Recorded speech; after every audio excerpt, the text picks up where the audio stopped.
Maji Mazuri Center. You have read some background on it. You have various entities.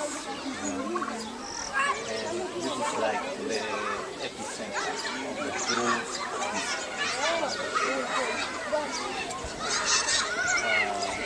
There are a lot of things that are interesting you. There are children who like to be taught about what the environment is all about. We'll be taught how to plant this tree. And sooner or later I know environment will be part of the curriculum. On this side you can see a greenhouse farm. But you don't see so many trees, do you?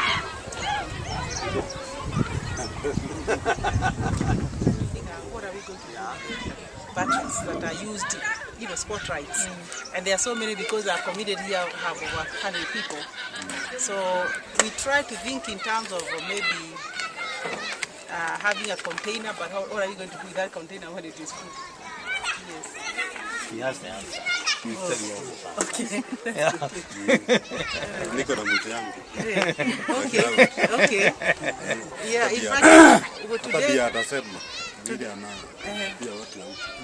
So, Banamangi, I think what you need to do is to you'll be the man in charge on the ground. Is a question is going to answer to our children because we are trying to encourage them to figure out, but we had no idea. So it's a question that I'm asking on behalf of the English community. That's fine.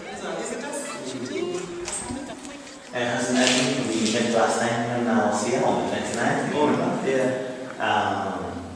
Remember my name. If you don't, then maybe again. Naftali Mugire is my name. Come again? Naftali Mugire, one member of Maji Mazuri. Yes. Next to you is the Director General of the National Environment Management Authority. State organization under the Ministry of Environment and Renewable Resources. And of course, without the name, Dr. Ayubu Kiserian. Dr. Ayubu Kiserian. And over there is Mr. You call yourself Mwangi Okopo. Yeah. He's the district environment officer Kajiado. He's the man on the ground. Mr. Oshira. Yeah, you know him. And I think you know everybody. Yeah. So you can take about 10 minutes, less than 10 minutes to just take us around. Yeah. And also, we also want to hear something about the challenges of environmental issues in your domain. Okay. Yes. Because basically here, something very simple is that whenever you are having a pharmacy here,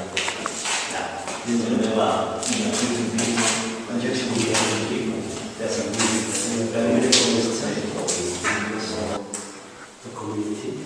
We intend to serve the community plus the school students and people here and also the staffs who are based on the facility. We opened the clinic on the 29th, as we told you. So our service at the moment is low key because we are not fully paid, but we are going to be fully paid from the course of July, hopefully, inshallah. So here we're going to serve the students, peoples, and the community in the neighborhood because they have no access to the services here. And where we're standing here is going to be our waiting bay.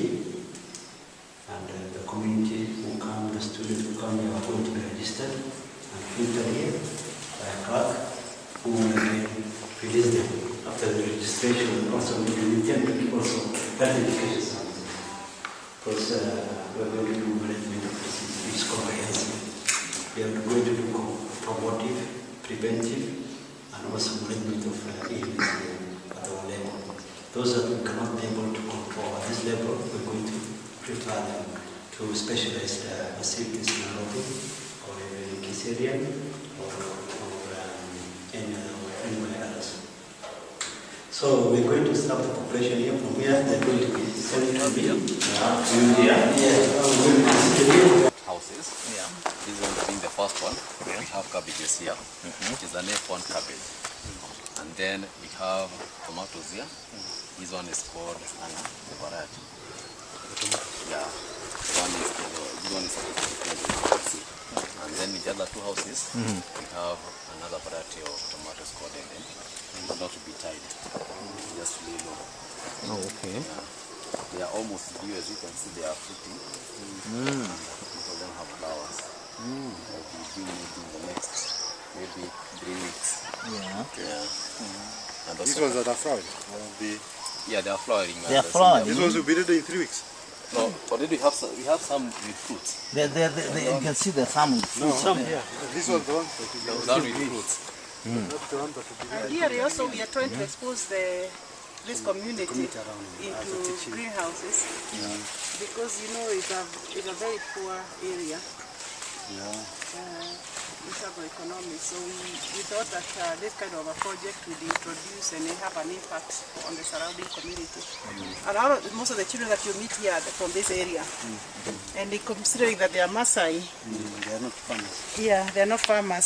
So gradually they are starting to appreciate The awareness. the awareness, the activities that we have within this farm is having an impact in their families.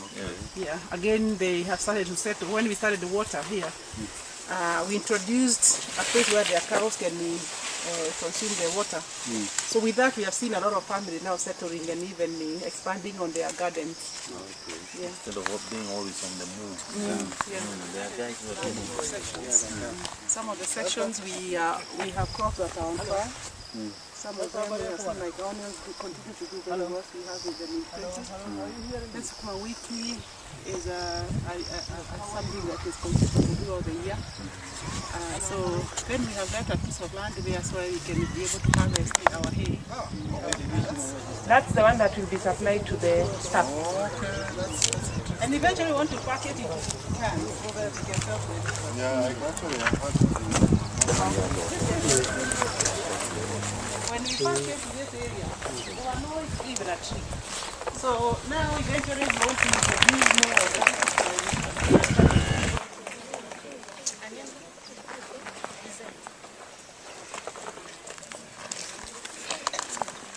A day like no other day. The visitors and the students are here to celebrate and also to view the clean environment of Maji Mazuri. Night Anyanga reporting from Maji Mazuri FM. When the pupils come to Maji Mazuri, their lives are real changed. The first thing they come to know is good grooming. I really long to come to Maji Mazuri for better protection, discipline and obedience, and clean environment, discipline and obedience, and beautiful environment, discipline and obedience.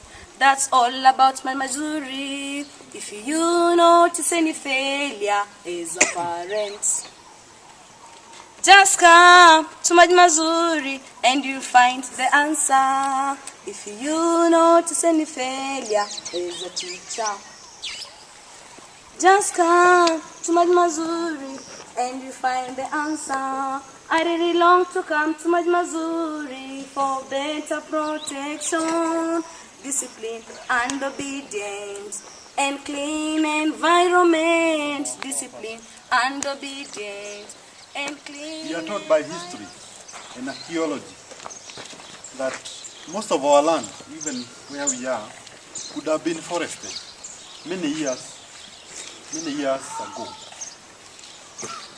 However, because of pressure from human beings, we find that the forests disappear.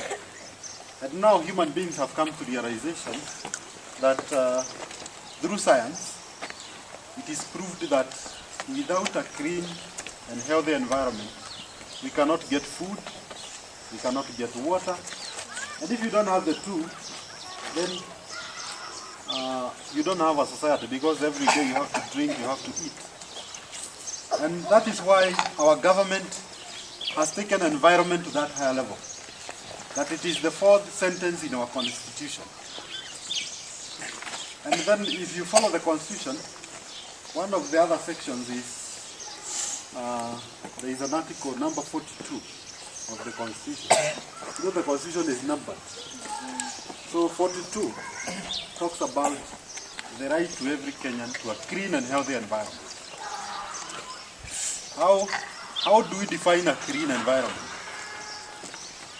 There is the environment that we see, and there is that which we don't see. But we feel it and it affects us. The one we see is like the one I've mentioned, that I did not see any piece of paper. The one we don't see is like the air.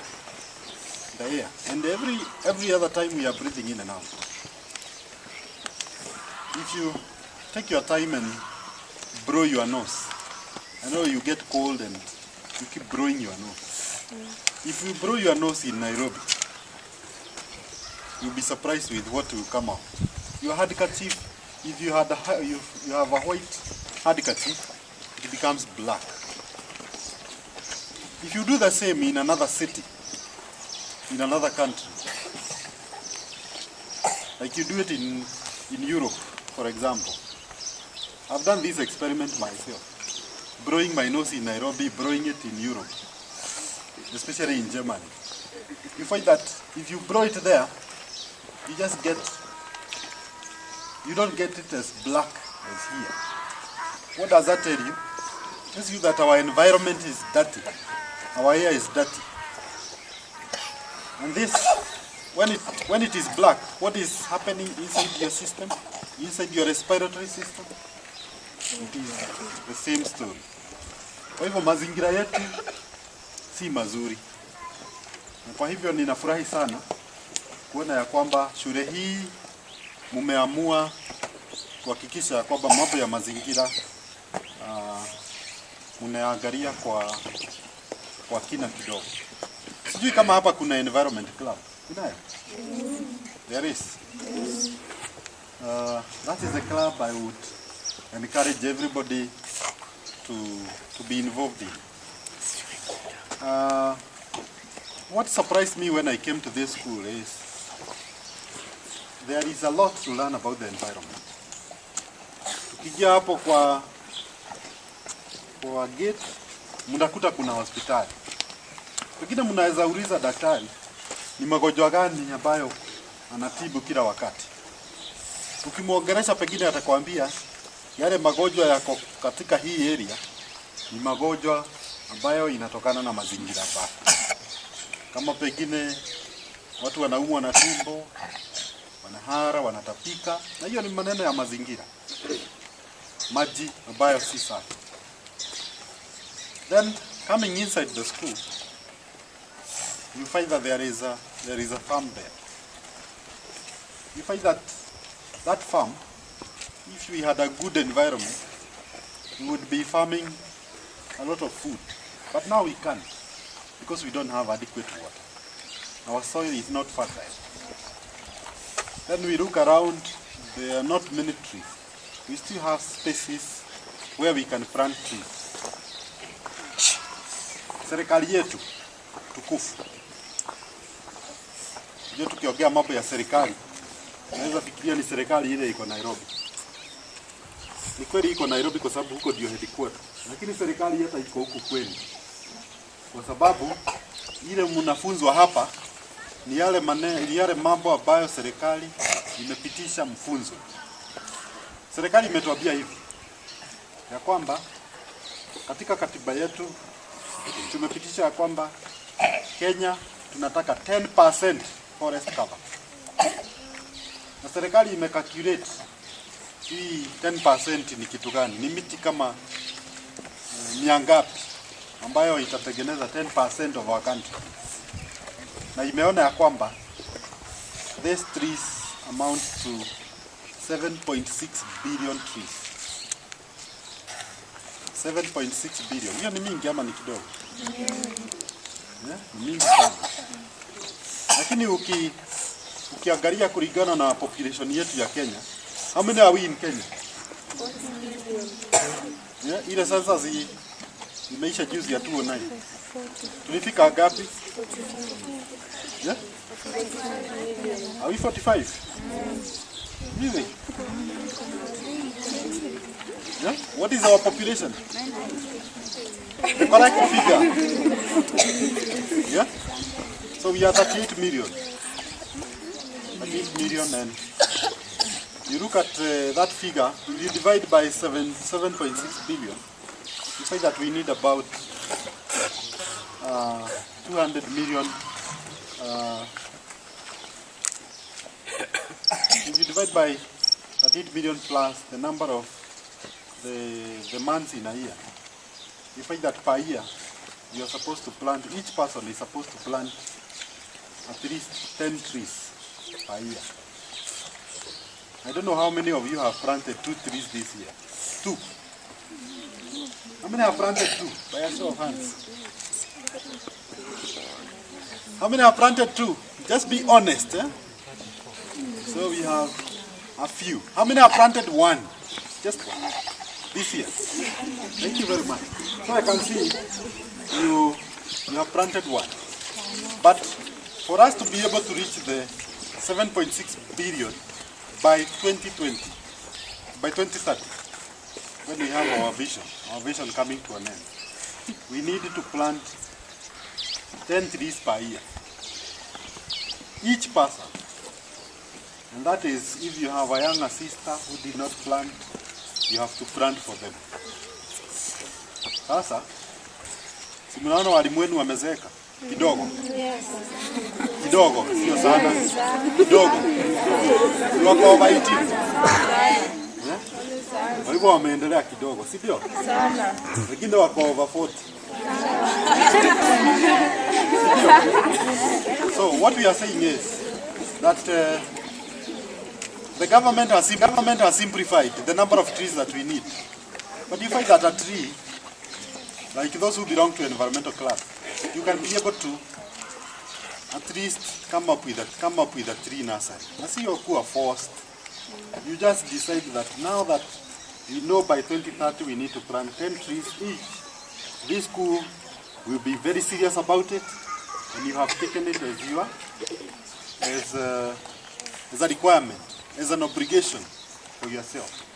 Sio kuamuliwa, ni wanafunzi waseme, this is very serious, and if it is expected that each one of us has to plant 10 trees per year, you are going to be counted, that you are planting that. And so, we expect each one of you, I know the director has said 1 tree, each of you has 1, but I'm challenging you that per year you are supposed to have 10.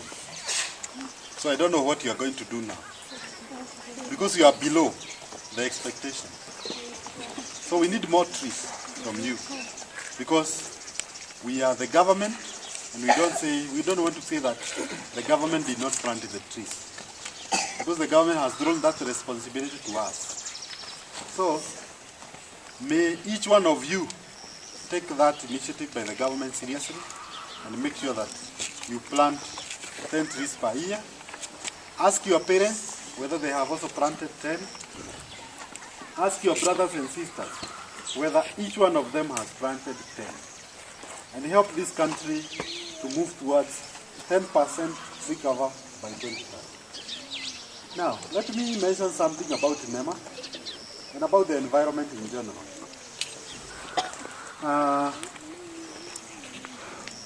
You know, in this country we have, I know you are young people in school and you are doing your courses, but you find that environment is everything. Everything that you learn can be interpreted from the environment. You are doing geography. Geography is about what? What is geography? The study of? I want to hear from one person.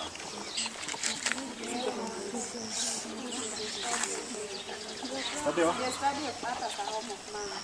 Study of? The study of art as a home of man. Okay. Study of the earth as a home of man. The earth is dunia, na hiyo tunasikia ni makao ya mwanadamu. What about history? What is history? Historia ni nini? Nataka kusikia kutoka pande hii. Mnafanya history ama mnafanya social? Hawa ni wa social studies. Wacha kwanza tusome history. History ni nini? Study of past events. Study of past events. Yes. Mnasoma hii ya miti kukatwa na kuwa desert. Yes. So there is environment there. Yes.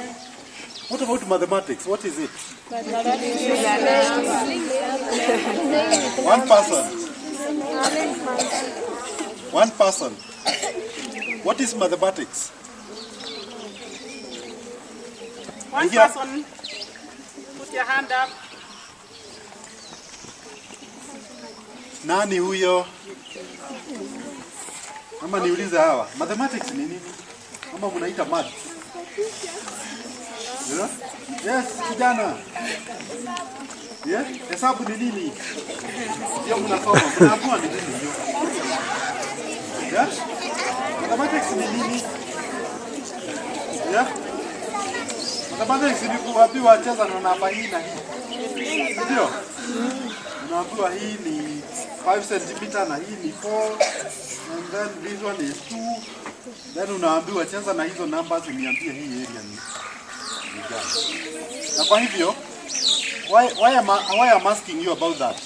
It's because we would like you to take interest in the environment, because everything that you do in the school can be interpreted from the environment.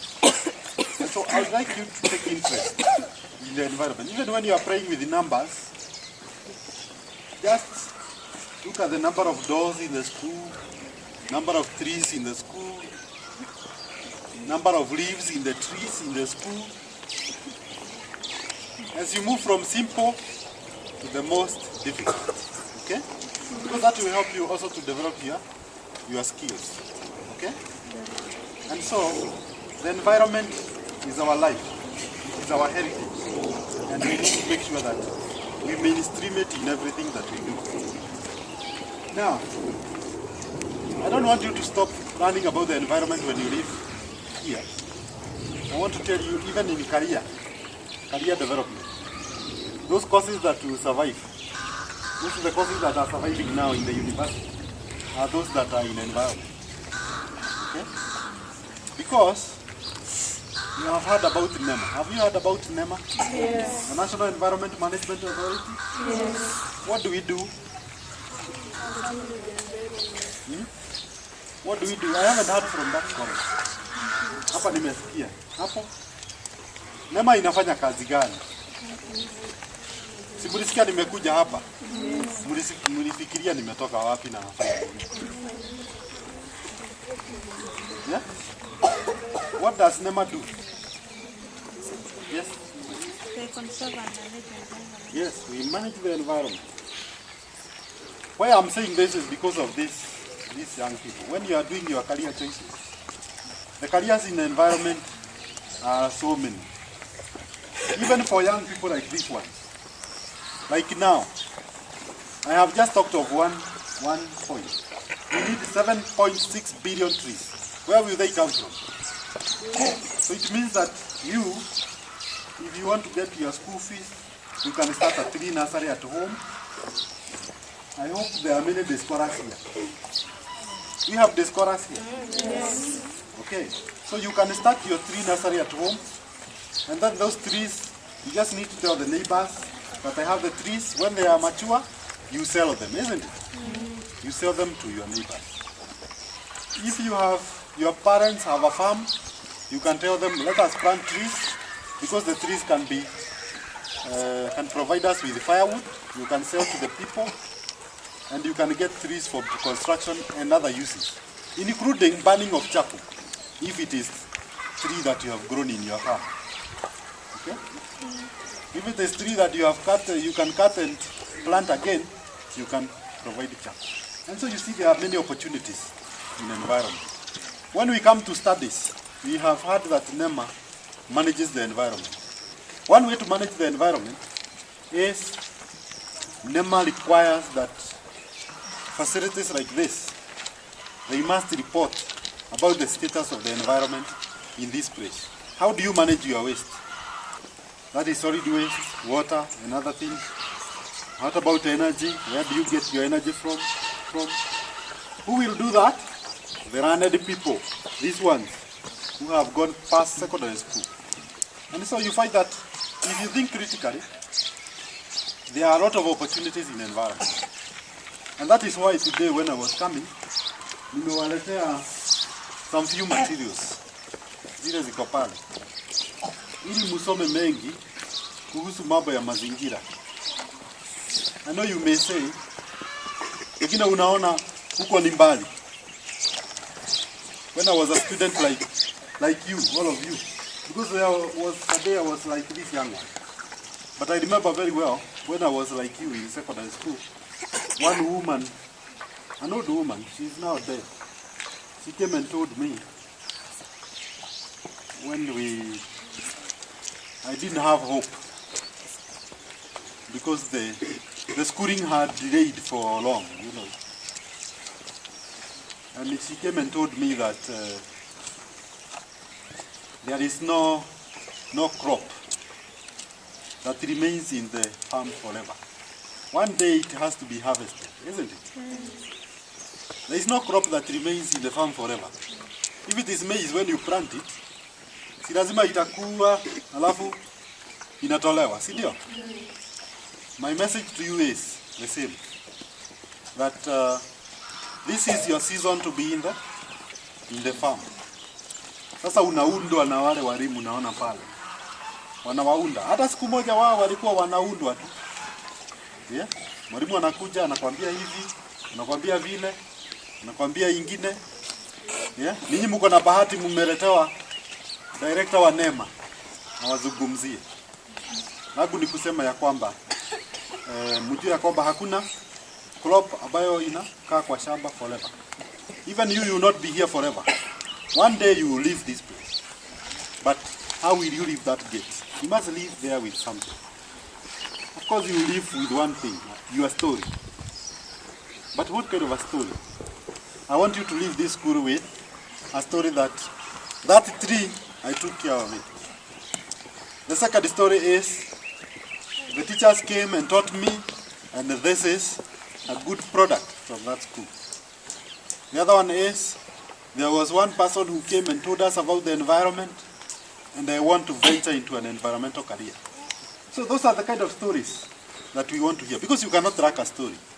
Even those who fail, they have a story. That mimi nilikuwa kwa shule, nikacheza kidogo, nikaanguka, sasa ndio unaona niko na hizi shida zote. Because you must tell a story. So please, watch your story. Let your story be a good story. Okay? And so today, I've brought you a few materials